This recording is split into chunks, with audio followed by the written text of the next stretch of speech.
Okay, my friends, we are reading The Journey from Platform 3 3/4 from Chapter 6. Harry's on the train to Hogwarts and he's met Ron for the first time. Ron reached inside his jacket and pulled out a fat gray rat, which was asleep. His name's Scabbers, and he's useless. He hardly ever wakes up. Percy got an owl from my dad for being made a prefect, but they couldn't afford, I got Scabbers instead. Ron's ears went pink. He seemed to think he'd said too much because he went back to staring out of the window. Harry didn't think there was anything wrong with not being able to afford an owl.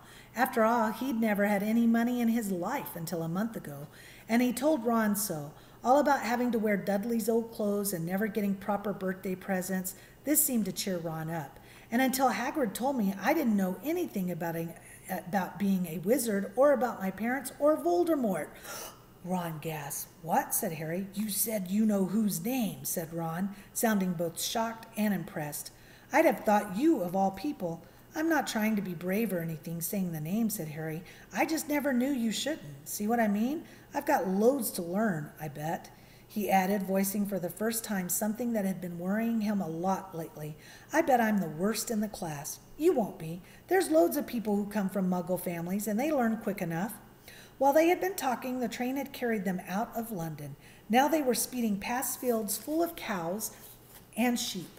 They were quiet for a time, watching the fields and lanes flick past. Around 12:30, there was a great clattering outside in the corridor, and a smiling, dimpled woman slid back their door and said, "Anything off the carts, dears?" Harry, who hadn't had any breakfast, leapt to his feet, but Ron's ears went pink again, and he muttered that he'd brought sandwiches. Harry went out into the corridor. He had never had any money for candy with the Dursleys, and now that he had pockets rattling with gold and silver, he was ready to buy as many Mars bars as he could carry.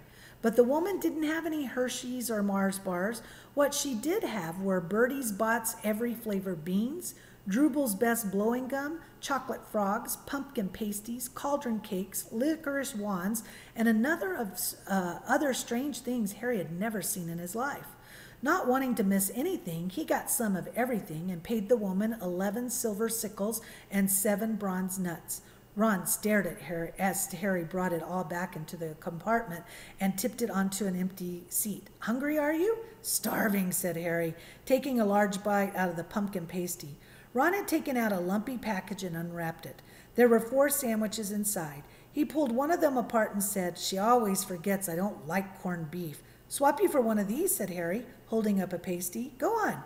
"You don't want this. It's all dry," said Ron. "She hasn't got much time," he added quickly, with 5 of us. "Go on, have a pasty," said Harry, who had never had anything to share before, or indeed anyone to share it with. It was a nice feeling sitting there with Ron, eating their way through all Harry's pasties, cakes, and candies. The sandwiches lay forgotten. "What are these?" Harry asked Ron, holding up a pack of chocolate frogs. "They're not really frogs, are they?" He was starting to feel that nothing would surprise him. "No," said Ron, "but see what the card is? I'm missing Agrippa." "What?" "Oh, of course you wouldn't know. Chocolate frogs have cards inside them, to collect. Famous witches and wizards. I've got about 500, but I haven't gotten Agrippa or Ptolemy." Harry unwrapped his chocolate frog and picked up the card. It showed a man's face. He wore half-moon glasses and a long, crooked nose and flowing silver hair, beard and mustache. Underneath the picture was the name Albus Dumbledore. "So this is Dumbledore," said Harry. "Don't tell me you'd never heard of Dumbledore," said Ron.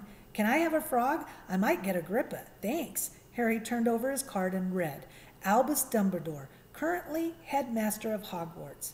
Considered by many the greatest wizard of modern times, Dumbledore is particularly famous for his defeat of Dark Wizard Grindelwald in 1945, for the discovery of the 12 uses of dragon's blood, and his work on alchemy with his partner Nicholas Flamel.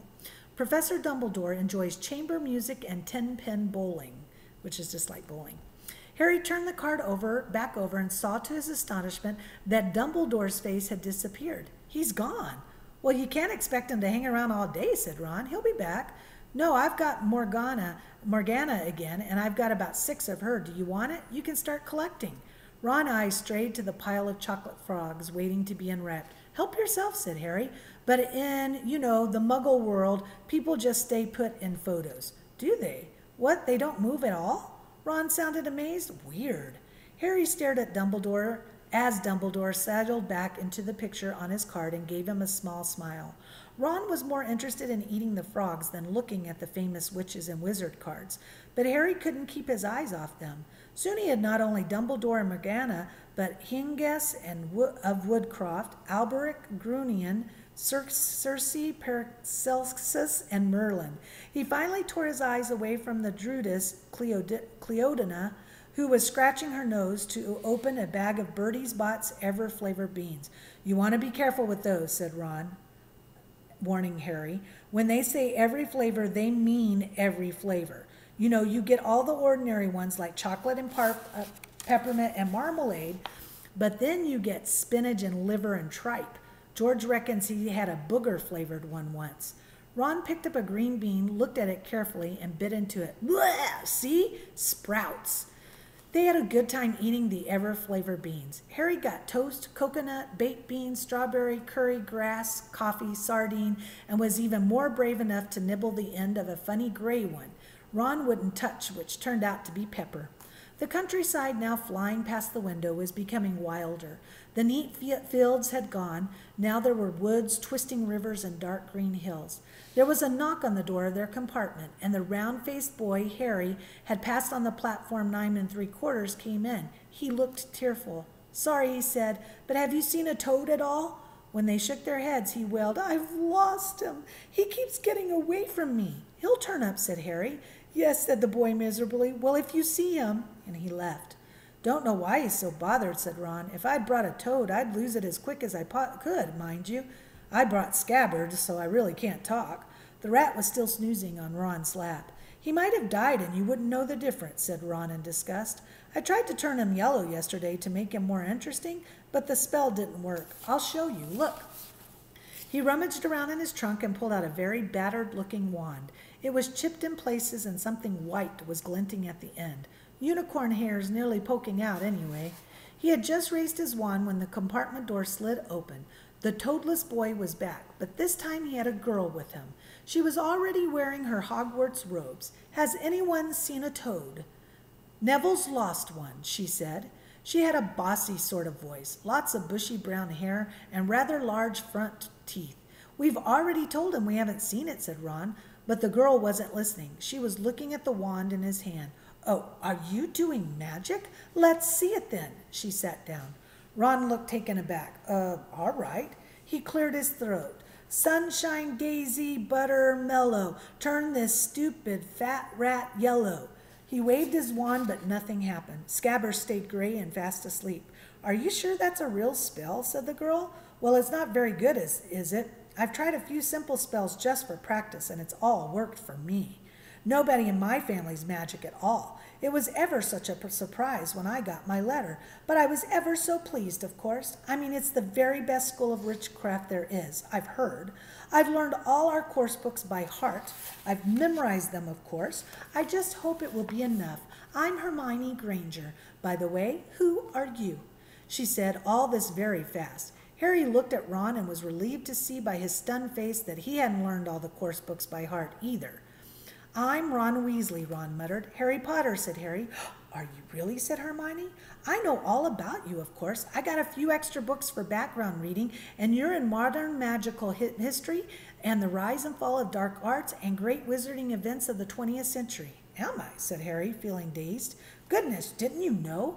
I'd have found out everything I could if it was me," said Hermione. "Do either of you know what house you'll be in? I've been asking around, and I hope I'm in Gryffindor. It sounds by far the best. I hear Dumbledore himself was in it. But I suppose Ravenclaw wouldn't be too bad. Anyway, we'd better go and look for Neville's toad. You two had better change, you know. I expect we'll be there soon." And she left, taking the toadless boy with her. "Whatever house I'm in, I hope she's not in it," said Ron. He threw his wand back into his trunk. "Stupid spell. George gave it to me. Bet he knew it was a dud." "What house are your brothers in?" asked Harry. "Gryffindor," said Ron. Gloom seemed to be settling over him again. "Mum and Dad were in it too. I don't know what they'll say if I'm not. I don't suppose Ravenclaw would be too bad, but imagine if they put me in Slytherin." "That's the house you know who was in." "Yeah," said Ron. He flopped back into his seat, looking depressed. You know, I think the ends of Scabbers' whiskers are a bit lighter, said Harry, trying to take Ron's mind off of houses. So what do your oldest brothers do now that they've left anyway? Harry was wondering what a wizard did once he finished school. Charlie's in Romania studying dragons, and Bill's in Africa doing something for Gringotts, said Ron. Did you hear about Gringotts? It's been all over the Daily Prophet, but I don't suppose you get that newspaper with the muggles. Someone tried to rob a high-security vault. Harry stared. Really? What happened to them? Nothing. That's why it's such big news. They haven't been caught. My dad says it must have been a powerful dark wizard to get round Gringotts, but they don't think they took anything. That's what's odd. Of course, everyone gets scared when something like that happens in case you know who is behind it. Harry turned this news over in his mind. He was starting to get a prickling of fear every time you know who was mentioned. He supposed this was all part of entering the magical world, but it had been a lot more comfortable saying Voldemort without worrying. What's your Quidditch team? Ron asked. I don't know any, Harry confessed. What? Ron looked dumbfounded. Oh, you wait. It's the best game in the world. And he was off explaining all about the 4 balls and the positions of the 7 players, describing famous games he'd been to with his brothers and the broomsticks he'd like to get if he had the money. He was just taking Harry through the finer points of the game when the compartment door slid open yet again. But it wasn't Neville, the toadless boy, or Hermione Granger this time. So I wonder who it's going to be. So tomorrow we will start on the journey from platform 9 3/4, chapter 6 on page 108. We might finish that chapter up tomorrow. We'll see how long it is. Yep, we will. All right, you guys have a good afternoon. I hope you're enjoying Harry Potter.